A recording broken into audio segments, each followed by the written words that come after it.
దేశానికి కష్టపడి బార్డర్లో ఇది చేస్తున్నారు. ఈరోజు మనము వాళ్ళ వల్ల మనము సుఖంగా సంతోషంగా జీవిస్తున్నామంటే వాళ్ళ ఫలితం వల్లనే.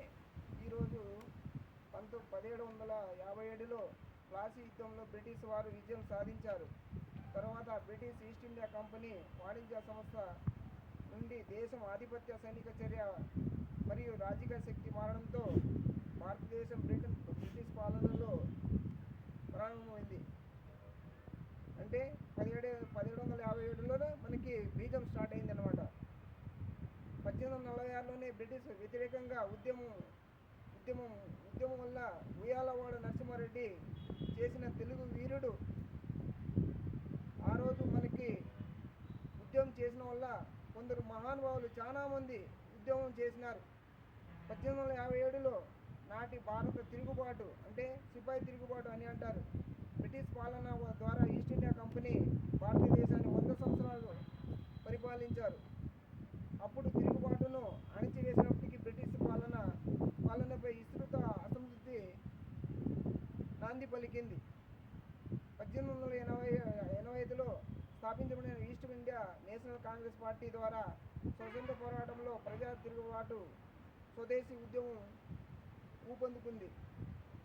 ఇందులోని ఎందరో మహానుభావులు ప్రాణత్యాగాలు చేసి ఉద్యమంలో పోరాడినారు. 1905లో బెంగాల్ విభజన నిరసిస్తూ ఉద్యమం పోరాటం చేసినారు. 1914-18లో ప్రపంచ యుద్ధ సమయంలో బ్రిటన్ ఆర్థికంగా దెబ్బతినడం వలన మన ఉద్యమం ఊపందుకుంది. ఇంకా 1909లో జలియన్ వాలాబాగ్ ఊచకోత జరగడం వలన స్వదేశీ ఉద్యమం ఇంకా ఎక్కువైంది. 1920-22 మహాత్మా గాంధీ ఇంకా ఎందరో మహానుభావులు సహాయ నిరాకరణ ఉద్యమం చేసిన వల్ల ఈరోజు మనము ఆ ఉద్యమం వల్ల చాలా మనకి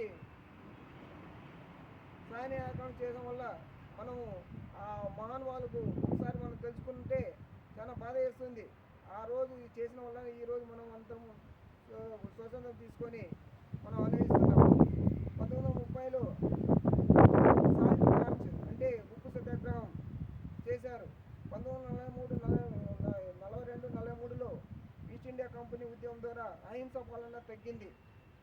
1947 ఆగస్టు 14-15 అర్ధరాత్రి మనకి స్వతంత్రం వచ్చింది అన్నమాట.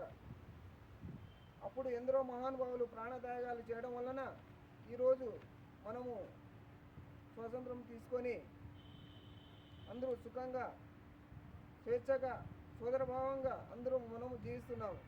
సో అందరికీ శుభాకాంక్షలు తెలుపుతూ ఈ కొద్ది నిమిషాలు నాకు ఇచ్చిన సమయానికి అభినందిస్తూ